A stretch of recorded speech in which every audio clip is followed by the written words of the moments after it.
Hello, savvy moms, savvy savers, savvy money makers. How y'all doing? This is Elke, CEO and founder of Savvy Moms Unite, Career Prosperity Catalyst.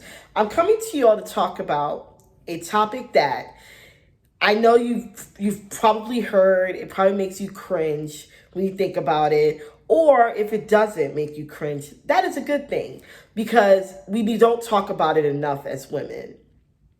And that is how to negotiate your salary.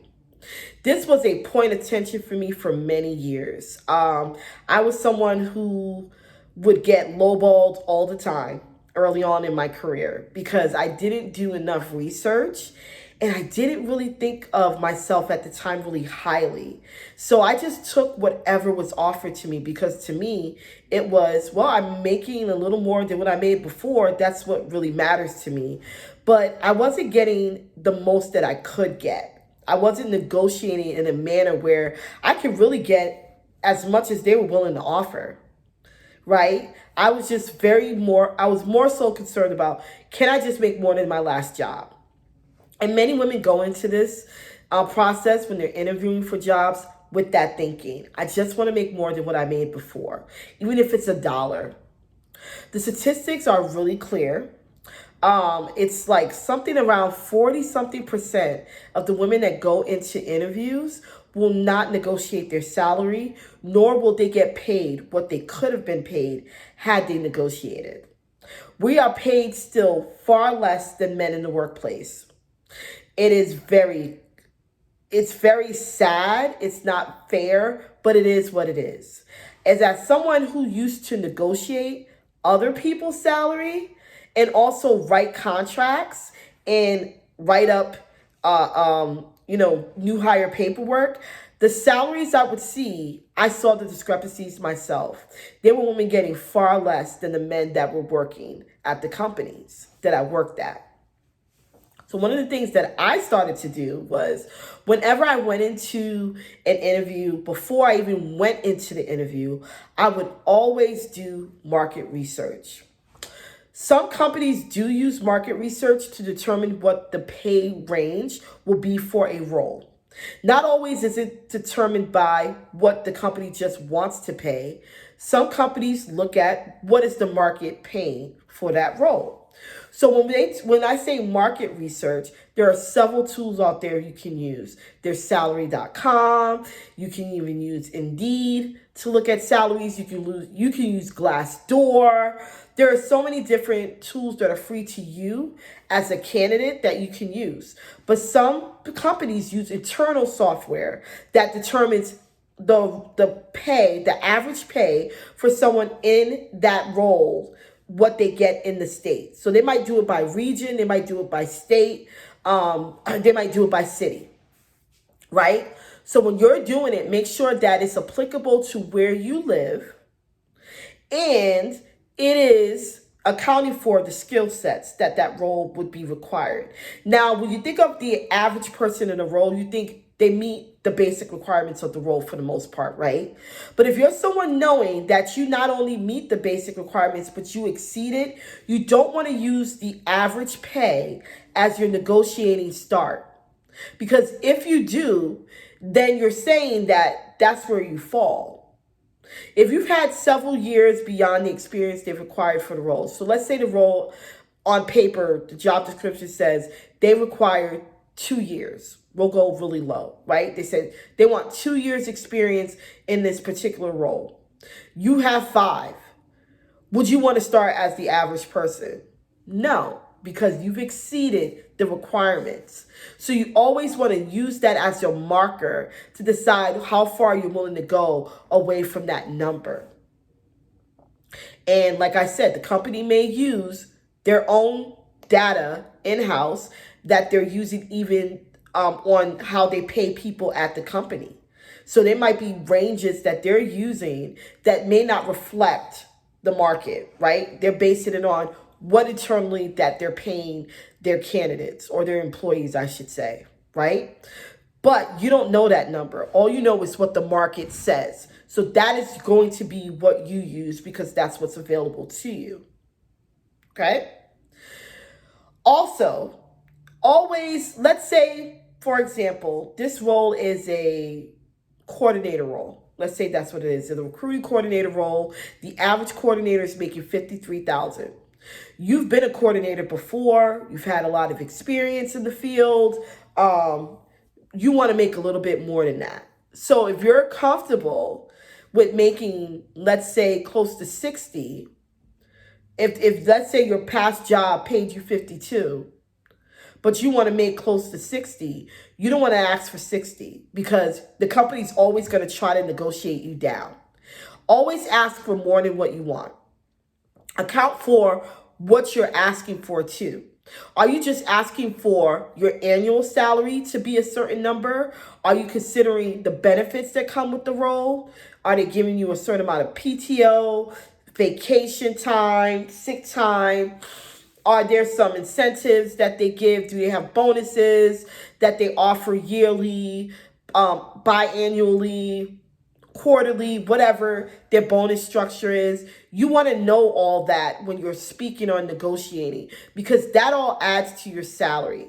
And your future employer may look into that. They may say, hey, if we're going to spend $30,000 a year in benefits on you, plus give you bonuses, you're well over the $60,000 at this point. So they may not want to pay you annually the $60,000.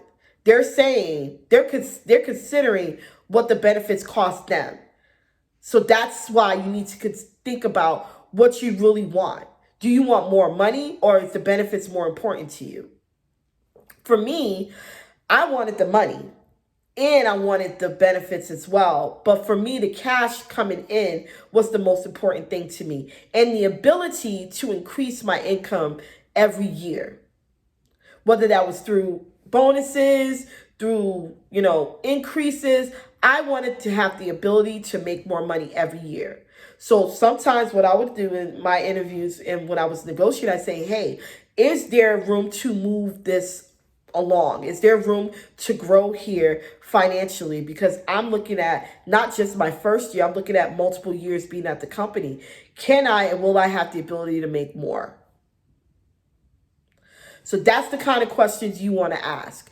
What does the benefits package look like? What would it cost? What would be the full compensation for you to be in that role? Full compensation means benefits, any potential bonuses, anything along those lines, because you don't want to just start with what you're going to get annually. Now, if you are making, let's say in your previous role, you're making $50,000 and you want your check to reflect more money each pay period. I wouldn't negotiate for nothing more than $10K or more. $10K or more. Don't do less than $10K, because you're not going to see it in your check. I promise you. It's going to feel like you're getting a $10 every paycheck if you negotiate for anything less than $10K in your paycheck from your previous job. What you made at your previous job, you always want to make $10K or more in the next role you take on. And you can negotiate that if you can show your value to the company. The company's not just going to pay. Companies are looking at you like this. They're like, hey, we don't really know you. You're saying you're going to be a good candidate or a good employee, but we have to trust your word. So we're going to give you this money up front, meaning whatever your yearly salary is, to ensure that we get from you what you said you're going to bring to the table. Now, if you know for sure you can bring that and more to the table, then do not be afraid to negotiate as high as you can. For me, in many of my jobs, sometimes I never had the role before. I never had the role, I never had the title, but I knew this about me. I had a lot of transferable skills. And those transferable skills made me an excellent employee. It made me be able to learn really quickly on my feet and also get to resources a lot faster. My training time was less than some of my colleagues. So I knew that going into the process. So whenever I negotiated, I always said, hey, look, what is your average training? How long does it take? I'm going to cut that in half for you. And I'll be doing the work a lot faster. So this is why I feel I'm owed this amount of money in terms of negotiation. Now, this is something I'm going to say. Some people might not be comfortable with this, but this is where I am in my career. I've worked long enough. I've been in various industries. I've worked in healthcare, corporate, nonprofit, education. I've done it all. I know that I come to the table with a lot. So I have walked away from lowball offers. I've walked away from offers that I didn't think fit me. You have to be comfortable with being able to walk away if they say no. If you feel you deserve it, why would you take lower? Think about that. If you feel you deserve a $65,000 salary, why would you take 50? You've just put yourself behind in ever getting there. Because when you say yes to the low and you're attempting to get to the 60, you know how long it's going to take you to get to that 60 being at that company? Especially if they only give you 3% increases each year. It's going to take a while. So what you need to do is always think about the future. Don't think about just that moment. Because sometimes you're in desperate mode. I get it. You want out of your previous role. You want to work somewhere else. And so you're in desperate mode to get out of there, so you're willing to take anything. But if you're in that situation, you might put yourself in a bad position to negotiate. So you always want to negotiate much higher, because that'll put you in position to negotiate again going forward. You can't, once you go up, you don't want to go down. You understand what I'm saying? Now, some people have done this where they might take a lower salary because of the job. The job itself, the company, they don't mind starting over. They just want the experience. That's fine to do, as long as you're in a financial position to do so. And in the previous course lesson, I talk about how do you prepare financially for your next role. So you definitely want to check that out if you're going to do something like that. But I don't suggest you do that, because the goal is always to make more. It's never to make less. Because I will say this to you, as someone who has had the pleasure of looking at contracts and looking at how people negotiate, and the men that I've worked with, they don't even think for a second of going lower than what they've made before. It's not even an option for them. They always think to go higher, and they're okay with walking away. There's a level of confidence, and some of them are not even as qualified as their female counterparts, but they're willing to negotiate because they believe they're valuable. And a lot of what we negotiate starts from our self-worth. If you don't believe you're worthy of the salary, you're never going to ask for it. And if you don't believe you're worthy of getting 10K or more in your next role, you will never get it. You have to first believe that you are a valuable candidate, that you are a viable option, and that you are worthy of getting what you're asking for. Because why ask for it if you don't believe you deserve it? Why even attempt to have the conversation if you don't understand that you bring so much more to the table if you just believe you did? You know how many times I would hear women many times say, oh, I'm just going to take this because, I don't think they'll ever pay me more. It makes me sad. What do you mean you think they'll never pay you more? You've already determined that for them. You haven't even asked. A closed mouth doesn't get fed. You have to ask the questions. And some of those questions can be answered in the beginning of the interview. Never go through the full process of the interview without knowing what that salary range is. Never go through the process. You've wasted so much precious time going through an interview process knowing they're going to pay you lower than what you're willing to take. You should know that salary range prior to the full interview. If you've done a phone screen, ask the question in the phone screen. And then see if it'll lead to the second interview. If it does lead to the second interview, then you want to negotiate at the time of offer. That's when you want to negotiate your pay, because they will give you an offer and you can counter. You can always counter. Remember that. You always have the option to counter. And always start from a place of, I deserve. I deserve, knowing your worth. This is why, go back to the lesson where I told you to write your top skills. The reason I'm telling you that is because you want to present that as you're negotiating. You come with this type of skills. You come with the ability to transform. Transform the role, transform the company. You will be an asset. So you being an asset then is a benefit to the company. That's why you're asking for more, because you deserve it. But you have to believe that first. And never, when they ask you, and don't let this be a trap for you. This happens, and I've been there before.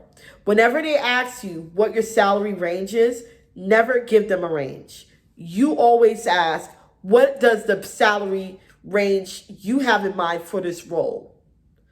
And let that be the way you're determining how you negotiate. Because the minute you say a number, you don't know, you could have lowballed yourself or priced yourself out of range. You want to know what they're thinking. So whenever they ask you, don't always answer. Always say, hey, actually, could you just tell me what the range might be for this role? I just want to kind of get a sense of what you're thinking about in terms of pay for the role. And if they say, well, we're going to pay between 60 and 65. Well, if you already were looking at that range, then you can say, hey, that works for me. Don't give them a final number because you don't know what they're going to offer you. Don't say, that works for me, and move forward in your process. Okay? So I hope these tips help you to figure out what are some good key ways to negotiate your salary. Continue to follow me. I hope the lessons have helped you to find your way in your interview and finding your next career. If you want more in-depth one-on-one work, you can definitely reach out to me, and I can set up a time with you to have a session and we can talk. Of course, there's a cost for that because of the time invested, but if this course has done what it needs to do for you, which it should have, you should be able to not only slay your next interview, but know what your top skills are, know how to negotiate your next pay, and go into a career that fulfills you. That is the whole purpose of this course. So thank you for your purchase. Thank you for watching, and go ahead and slay that next job.